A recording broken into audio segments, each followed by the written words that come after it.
My name is Tiafak M. Tonga, and today we have a very elegant gentleman here with us on set in the person of Daniel Isa. Good afternoon, sir. Good afternoon. How are you doing today? Oh, very well, thank you. How are you? So fair. I am fair. Your smile is very big. I must recommend. Thank you very much. I mean, I'm trying to like copy yours. Okay, okay. He's copying mine. Look at mine. Okay. It's time to dive into business. Okay. We don't have a lot of time. Okay. So, who is Daniel Is? Okay, well, Daniel Ace is a 21-year-old boy that studies accounting in the University of Boya, and he's also a writer, poet, and spoken artist. Probably everything that the pen can do. Okay, everything that the pen can do. Everything that the pen can do. You know, sometimes I think I watched a movie where a man stabbed somebody with a pen. So can you? Yeah, I think that that was the John Wick movie. Yes, John Wick movie where he killed like 5 people. Yeah, it was actually 11 people. 11 people Yeah, with a pencil. yeah, A pencil pen is still the same thing. So can your pen do that? Well, I mean, if it's a pen, then yes, I can. Okay. So how do you reconcile these two? Because you just mentioned that you're both a writer and an accounting student. Where do they meet? Okay. Well, it's very tedious, the school program, and given the fact that my last year I have research, but yeah, it gets very stressful. But I mean, I can like adjust it in between. I make my timetable for my school, and then make sure that it does not affect the timetable of my writing. So I mean, okay, that's good. So how long have you been writing? Well, I think I've been writing professionally for about 7 years now. 7 years. Yes, that's a long time. Yeah, since from five. Since from five. Yeah. So when you say professionally for 7 years, that is you've been writing since from five. Yes, and you say professionally. So you started doing professional writing from five. Yeah, from five. How professional was it? Okay. What made you feel like it was professional? For the start, when I was from five, I was a guy in class, and the other guys there who they were into this dating and relationship stuff, and since I was not buying of it, I would usually sit in my own bench and writing, and then they walk up to me, some walk up to me, read what I'm writing, and they'll be like, "Wow, it's nice." So they'll actually pay me to write stuff. Okay. So their girlfriends, yeah. Okay, so that's where the professionalism That's where you started receiving pay. Exactly, that's where I started receiving pay for writing. Okay. So how successful has that been for you? Like, well, I mean, it has been going amazing, great. I mean, beautiful. I think now I have gained enough experience. I know what I'm doing. I go to shows. Would you rather do something else apart from writing? Well, I don't know. I don't think because I want to dedicate my full time everything to writing. So if I'm doing anything else, it should just be like beside it. So there's another time when, because I understand that in most artists' lives, there's always that time when you ask yourself, like, you second guess your art and you ask yourself, is art, it's writing, or is it singing what I really want to do? There was never a point like that in your life. There has been points like that where I've had moments where I thought, okay, I will not make it. It's not good. It's not good. I don't think I'm going to be successful in this. But the people that I've met and the way they've spoken to me, how I've helped me carry myself. I mean, and how I've been going so far. I mean, I'm pretty confident. I know that yes, even I cannot second guess anymore. Probably the time for second guessing is past. So now with everything in hand, I know yes, definitely that I'm going to be successful in this. So no more second guessing. I am confident. I am sure everything is fine now. Okay. Yeah. So what is the most let's say the kindest thing somebody has ever said to you about writing? Okay, the kindest thing like somebody read your piece and like okay said something. So that person was my mother. Okay. Your mama's boy. Yeah, the whole mommy's boy. Everything. That was my mother. So there was this time where it was actually it was about my book that she read a page from. She was reading. She was going through, and then she got to a part where she looked at me and then she smiled and she's like, "God bless you, my son. You'll go far." I mean, she was giving me blessings and blessings. So that was like the most beautiful moment because before then she never knew that I was actually into writing. Okay. So it was when I showed the book, she was like, "Why did you not tell me everything?" All the blessings that she was laying on me for the first time. I mean, it was just so beautiful and just gave me the extra push I needed. Wow. Yeah. Oh, so you have a book? Yeah, I do have a book. Is it published? No, not yet. No, yet. Okay, you're still working on it. Yeah, I'm working on You see, it. the Crystal Beauty Show would like to give you guys first-hand information here. So, in case you don't know, Daniel is an unpublished author that is soon to be published Yeah, soon to author. be published. Okay, we will be expecting that. Yeah, most So definitely. maybe after that, we'll just probably have you again on the show so that when he comes here and maybe Yeah, tells us about the book. no problem. That would be really cool. Yeah, that would be actually great. So, as long as you've been writing, what are the challenges you've been facing as a writer? The first major challenge that I've faced is actually myself. I'm actually very, very lazy. I can sit at home, I can read a book, I can read hundreds of books, lots of books, but I mean, writing is actually something that is very stressful. So that alone is a big challenge for me, given the fact that I'm a very lazy person. That's a very bold step to come on live television and say, I mean, I'm lazy. I mean, I keep procrastinating, Okay. and the second big challenge was, when I started writing, my brothers were not really in support of it. They were like, I'm supposed to go to school, focus. Writing is not something that I should focus on. So it was a big challenge for me, given the fact that every time I write, they'll tell me to stop. Elder brothers and their overprotectiveness of what we want to do. So they'll tell me to stop. Don't do this, don't do that. I mean, sometimes they even go to the extent that some of them, there was a time my other brother like threw away one of the problems I have. But I mean, ever since then, up to now, being stubborn is actually a good thing. So I've become stubborn. They saw that, okay, yes, what I'm doing is actually good for me. So I've come to terms with it, to accept it. And also, the third challenge I have right now is the place, the society I find myself in, the country. I mean, it does not really support. It's not really. They don't really know. How can I put it? They don't have an idea of how important writing is to everybody around us. So it becomes a challenge when people are unable. They don't grasp the idea behind what people are trying to do. So it becomes a problem because they will not accept it. It's not generally accepted. It's just still growing. So I believe that probably if all writers become stubborn and then they push it, I mean, definitely will get to the point where everybody accepts it. Okay, that's interesting. So, at what point in your life did you say, "This is what I want to do"? Like that self-realization point where you say, "Okay, I'm a writer. This is what I'm going to be doing. This is what I want to do." Okay. So, can I say a little story? Yeah, tiny short It's a story. very short story. Yes. Uh-huh. So when I was growing up, my other sister always has a drawer of books. So I'll go in there, I'll read the books, read the books. I'll just reading because I was about 8, 11 years old at the time, 8 to 10. So I would just read the books, read the books, and then good novels. I would like it. I always go to a drawer still. So when I came to Boya, that was like a long time ago, I realized I actually still had one copy that I never read. And it was a very big book, it was about 500 pages. So I started reading, and it was a diary from a book. And I would say that's the book that actually gave me the push or gave me the inspiration to want to start writing. It was a beautiful story, it was beautiful, it was about a girl's life. I mean, it was amazing story. So as I started reading, I was like, okay, this is good. How about I write my own story? And from that moment, immediately I just started writing my own story. I was the words, everything, how it fell into place, how I was able to construct a story.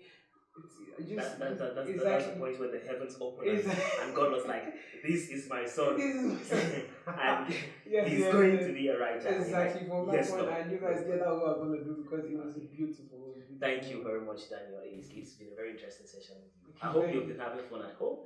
If you're just tuning in, this is the Crystal Beauty Show, and I am here with Daniel as a writer, a professional writer, and also unpublished or yet to be published author. So we're about to take a break, and don't go anywhere, don't touch that dial, don't leave that YouTube page. We'll be right back.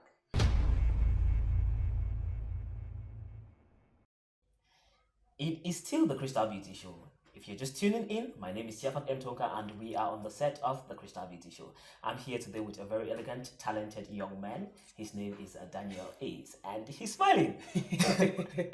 He's smiling because he doesn't know what is coming to him.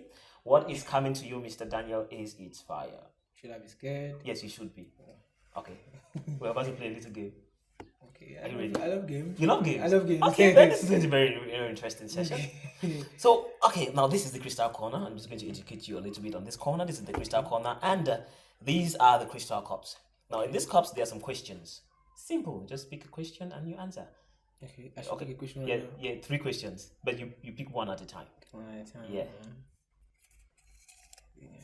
One. Try to be honest there, because okay.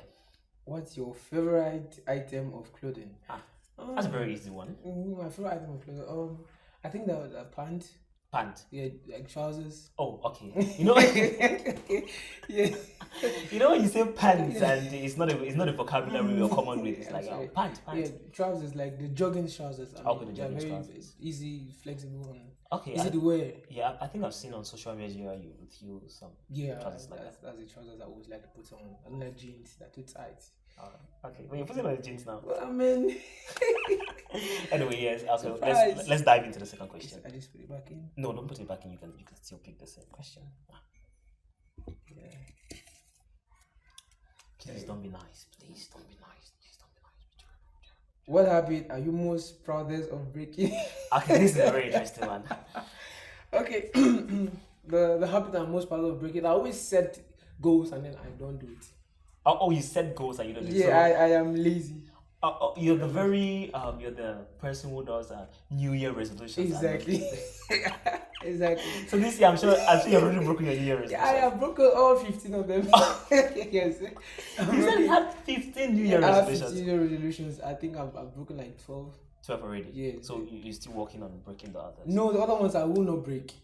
Yeah. Okay, fingers crossed. Yeah, I pray for you. No, I pray for myself too. Okay, let's go to the next. That's question. And this is the final question. Please be the worst of them all. Okay. Have you ever had a crush on an animated character? Yes, I have had a crush on an animated character. Okay, let's go further to find out which animated character. Oh, Cinderella. Cinderella. When did you first watch Cinderella? No, I think I was very small, young. You were having a crush at that age. Yeah, I mean, she was nice, and then you said your friends were the person into the love whole thing. Man, what can I say? Okay, you're just so crazy. Like you went head over heels for a girl who lost her shoes. Yeah, I mean, it was the fact where she became beautiful. After she lost her slipper, and then the prince found her, and then she became a queen. I mean, okay. Yeah, it just became more beautiful. I was like, oh, one day I'll marry Cinderella. Okay, we hope that your childhood dreams become true. Yeah, I do hope. At least that's one thing you're not going to break. Yeah, you're going to keep to that promise. I will keep to the promise because I mean now I realize that there's now a movie about us. So I'll look for the real her and then. Okay, I'm sure you guys should be having a lot of fun the same way I am having on the Crystal Beauty Show. This has been the Cup Questions. This has been my favorite session. It's time for us to, go back to the seats and have a very, very interesting, words of wisdom coming from Mr. Daniel Ace. It is time for us to dive into business. So, wait, let me do that again. So, okay, Mr. Ace. Yes, sir. What is the rationale behind the name Ace? Why Ace? Oh, okay. Well, no one was growing up was very intelligent. I am still intelligent. Okay, so I'm talking to an intelligent person. Please. Okay, so there's this thing that people always say that I aced the test. That means I had a perfect score on the test. I mean, everything was perfect. So I chose the name because I always have perfect scores in whatever I decide to do. I mean, there's nothing that is hard for me to do. So every time I do something, I ace it. Exactly. Okay. So Ace. Yeah, exactly. So okay, what did you replace Ace with? Like, what was there before? It was a name that my friends gave me when I was young. They called me Marker. Marker. Why? Like a marker. Like okay, marker. Yes, I see what I want, I mark it, and then I get it. Okay. So it's also yes, also related. Yes, it's related. So as long as you can remember, you've always been, a marker. Yes, I've always been a marker. So you are a writer. Yeah, I'm a writer. And you do both novels and you write books and write poems. Yes. Beautiful. And I've been doing my online research and it shows that you also do spoken words sometimes. Yes. I do spoken words sometimes. Yes. Okay, that's nice. So do you have a piece there that you can read for us already? Yeah, I do have a piece. Yeah, I have a piece. Yeah, I can read for you. Yeah, a poem. Yeah. Okay. But, wow us. Oh, okay. Well, you have to permit me to read it from my phone. No, it's okay. It's fine. Yeah, it's fine. Okay, so let me just. But we're taking you by surprise. Yeah, let me just Google document. Okay, I think I have a poem. Okay. So the title of the poem is Missing. Oh. With Ladies sad, and with a sad face. With a sad face. Yeah. Missing. Yeah, missing. Ladies and gentlemen. Missing. You said you looked into my eyes and you knew something was missing. The void that you left, all you knew was deeply. The calls, the promises, and the visit. You left me waiting of something you all knew wasn't happening. Think of all the pain I felt when I missed you. I know the times I thought of you then was breaking. I had to look for ways to fill up my heart, and then I turned to music. But all the words that were playing in my ear, I had songs of distress. A war in my life started when you left me. You thought I was strong, well, I guess you're just stupid. I gave my all, the all I didn't even give myself. Pain and sorrow came to comfort me, seemed to be better than how you have ever been. All my life I lived a mystery. You came with the story of solving it. Girl, you're a fallacy. I had to plead for clemency. All the times I was with you, I wish I committed a felony. When I think of it, it always leaves me on my knees. Why didn't you leave me when I begged you? Yet you stayed and walked on me like I was a mother mystery. Ate me in my soul, you broke me in my bones, took out all my strength. I fell so hard, 50 stories when I fell shorter. You said you never had enough. You let me go on, and the smile you had on your face fooled me. You looked at me with love when it was all scorn. You spouted lies, you were stronger than the devil's mind. You're full of deceit. Ain't you the devil's tutor? No cursing, I'm sorry. I just need a way to express that I'm lonely. I had to cry, twist and break. Damn shoot, you made me a masochist. The walls were coming closer. And I know I didn't drink. I couldn't soak myself in alcohol. Because damn, I cried so much. My tears could feel a belly drum. Now, yeah, I am writing words that you never care about. Drinking my own pain. Going in circles like a roundabout. Saying that I moved on when I sing you in my lullabies. Well, I'll try to forget you. Because you did too. But I just want you to know that I love you too. Oh, wow. Thank you. Wow. That's a very, very interesting piece. Damn, like, you thought I was strong, but damn, you're just stupid. Yeah. Girl, you are a fallacy. What did that to you? I mean, I can't say her name, you know. I've seen it, but I mean, she thinks she knows herself. Okay. Hi. Next time when you visit the show, we'll try to include that in the hot questions so that That would actually be cool. Because then I feel like then I'll be emotionally strong to handle it. Oh, okay. You're not emotionally strong to handle it now. No. Okay, very interesting. So, beautiful viewers, you just watched that. It's been beautiful piece from Daniel is here. He's just proven to us that he's a writer. He's not only a writer, he's somebody who can read his poems in a very, very, stylish way. I really like it. I mean, they have to. I mean, people easily relate to it. So, Daniel, what is the most inspiring thing that somebody has ever done to you? That you're like, wow, I should write about this, or this made me want to become a better writer.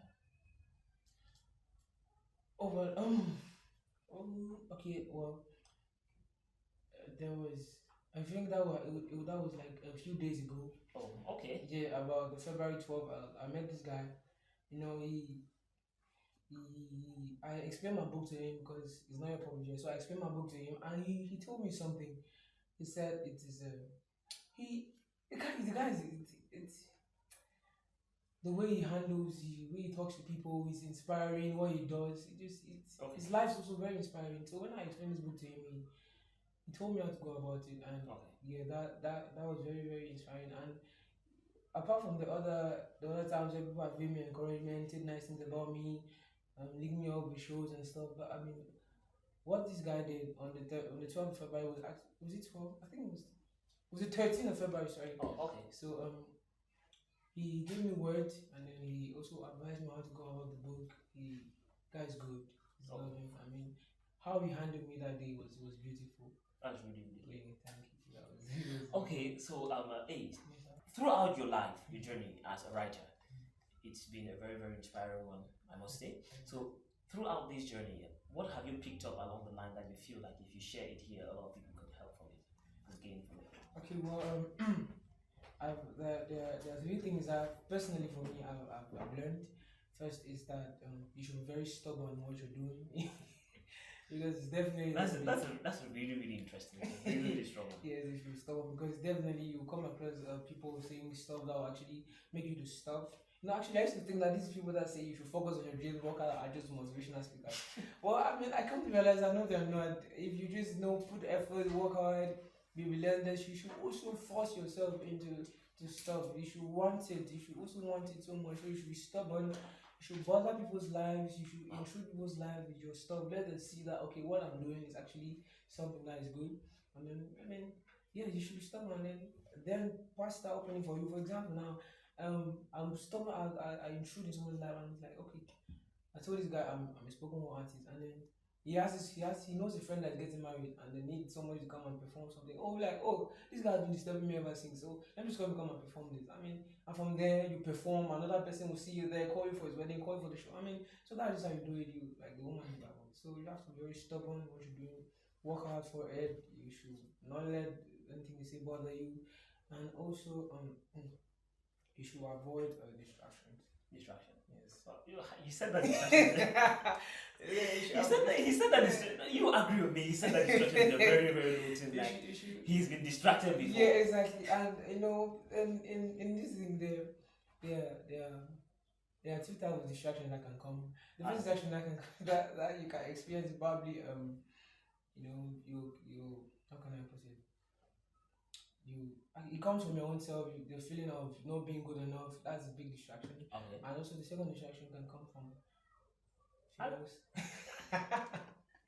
That is very random. I'm just saying because it has happened to me. So in case you did not hear, the second distraction can come from females. Yes. Okay. From that, what I said. Exactly. So that is just the big distraction. So that is it. That I'm stubborn in what I'm doing and I avoid distractions. So I should stop procrastinating too. Stop procrastination. If you want to do something, you just go ahead and do it. If you say that I'll do it tomorrow, you're not. Probably not. Yeah, so that's the thing that I have learned so far, and that is what has helped me so far. Especially the first one, being stubborn. So yes. Okay. Thank you very much. It's been a very interesting session. It's been wonderful. I think we've been smiling jaw to jaw. Yeah, I'm trying to copy you because your smile is making me smile. So. Okay, he's complimenting my smile. He's lying. Okay. Okay, thank you very much. Now, if you're just tuning in, I'm very, very sorry. We are rounding up with the show. But if you missed, you can still catch up on the rebroadcast. Or you could, just go to the YouTube page and type Crystal Beauty Show, and you will see my beautiful smile and probably the beautiful smile of the other host and the previous one. So, ladies and gentlemen, this has been the Crystal Beauty Show. Please follow us on all platforms at the Crystal Beauty Show on Twitter, Facebook, and YouTube. We are the Crystal Beauty Show, and any other platform you deem it necessary. I've been Tiafak M Toga, and this is Daniel Ace, and we are signing out. Now you've been sweating. I've been sweating my whole back. Chava, why are you making our guests sweat? I got jealous the time when I saw you